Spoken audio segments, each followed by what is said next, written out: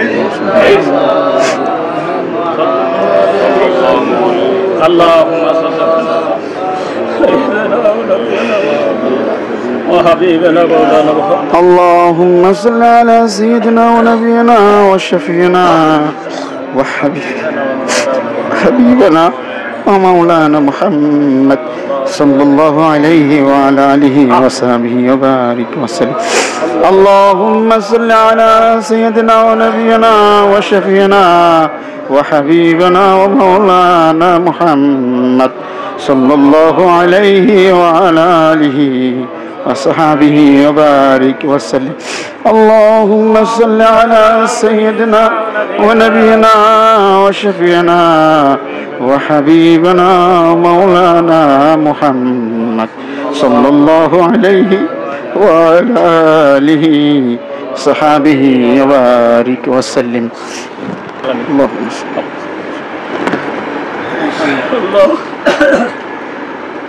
اللهم آمين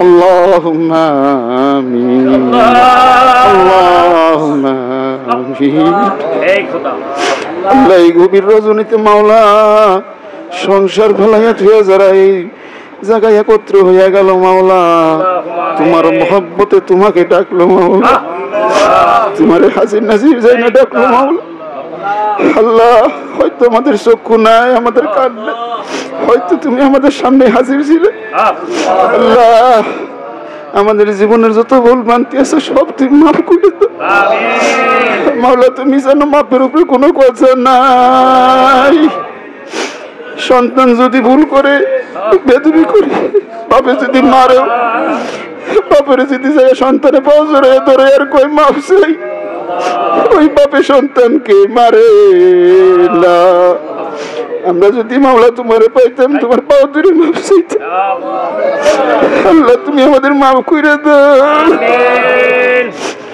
আল্লাহ আমি একটা অযোগ্য নালায়েক আমি একটা গুনাহগার ওই গুনার শেষ নেই মাওলা প্রতি কদমে কদমে ভুল আল্লাহ তুমি আমার মাফ করে দাও আল্লাহ আমার সাথে আমার মুরব্বী ভাই রাত করেছে কত বছর ধরে তোর কাছে আসা করতেছে তোমার বন্ধুরে কত ভালোবাসি এই ভালোবাসার বিনিময়ে তুমি মাফ করে দাও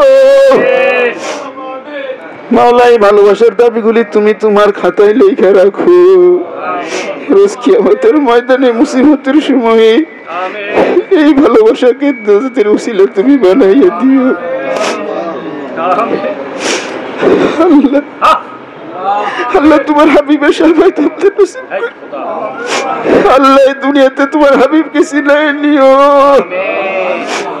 রোজ কিয়ামতে যেন তোমার হাবিবকে দেখে আমরা চিনতে পারি আমাদের যেন উনি চিনতে পারে ইয়া রাসূলুল্লাহ সাল্লাল্লাহু আলাইহি ওয়াসাল্লাম আমরা তোমার গুনাহগার উম্মত বাংলার জমিন থেকে তোমাকে সালাম পাঠাইলে আমাদের ভালোবাসা তুমি গ্রহণ করে নাও তোমার আদনা উম্মত হিসেবে তুমি আমাদের কবুল করে নাও তোমার বন্ধুর মুরিদ হিসেবে তুমি আমাদের কবুল করে নাও আল্লাহ তুমি আমার মুর্শিদের হায়াত বাড়াইয়া দাও আল্লাহ আমার মুর্শিদের হায়াত বাড়াইয়া দাও ধনে জনে মানে তুমি ওর মুর্শিদকে সম্মানী করে দাও আল্লাহ তুমি আম্মা হুজুরের হায়াত বাড়াইয়া দাও রোগ শোক বালা মুসিবত থেকে হেফাজত করে নাও আল্লাহ ভাইজান কেবলাকে তুমি কবুল আর মঞ্জুর করে নাও জমানার হাদি হিসেবে কবুল করে নাও আল্লাহ বিশ্ব ইজতেমা কবুল করে নাও সারা বিশ্বের আশিক পাগলদের একত্র করার জন্য বিশ্ব ইজতেমা ডাকতে হয়েছে মাবুদ সারা বিশ্ব থেকে তুমি 5 কোটি আশিক পাগল ভক্ত তুমি বাংলার জমিনে পটলের ময়দানে করে দাও আল্লাহ আমার মুর্শিদের সমস্ত মনের বাসনা পূর্ণ করে দাও আল্লাহ আমরা যারা অসুস্থ আছি তাদেরকে সেবায় আজেলা দান করে দাও আল্লাহ আমাদের ডাক্তার আশরাফের মা অসুস্থ হয়ে পড়ছে মাওলা সেবায় আজেলা দান করে দাও আল্লাহ যাদের মা বাবা জীবিত আছে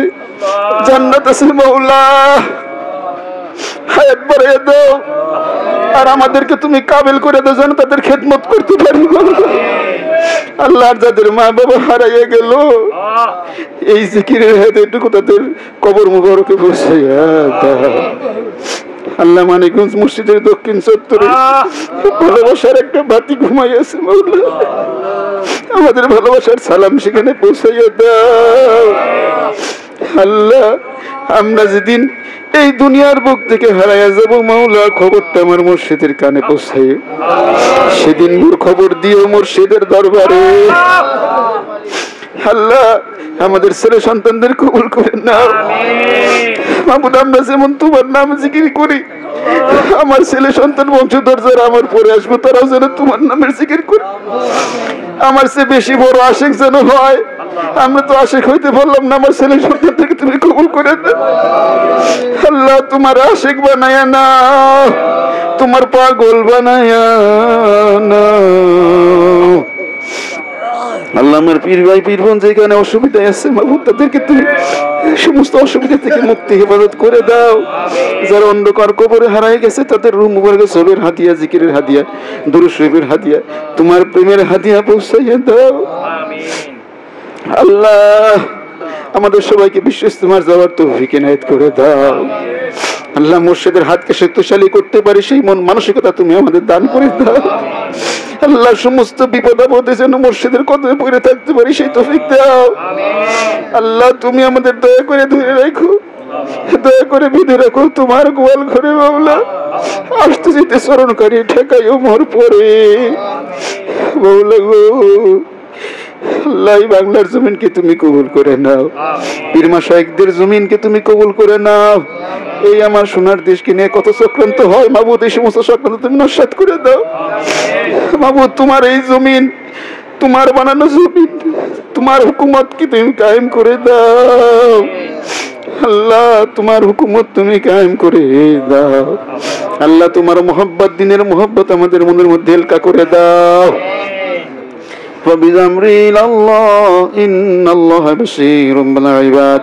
বাড়ি বাড়ি করো রে মনে বাড়ি তো তোমার না, তোমার বাড়ি বাস বাগিচা কবর হবে ঠিকানা।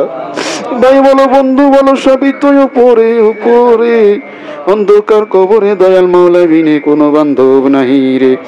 মাহবুব আমাদের কামাল ভাই কত খাটনি খাটে, মাহবুব আমাদের রাজ্জাক ভাই কত খাটনি খাটে মাহবুব, অসুস্থ হয়ে পড়ছে মাহবুব, তুমি শেফা আজেলা দান করো, তাদের এই খিদমতকে কবুল করে নাও।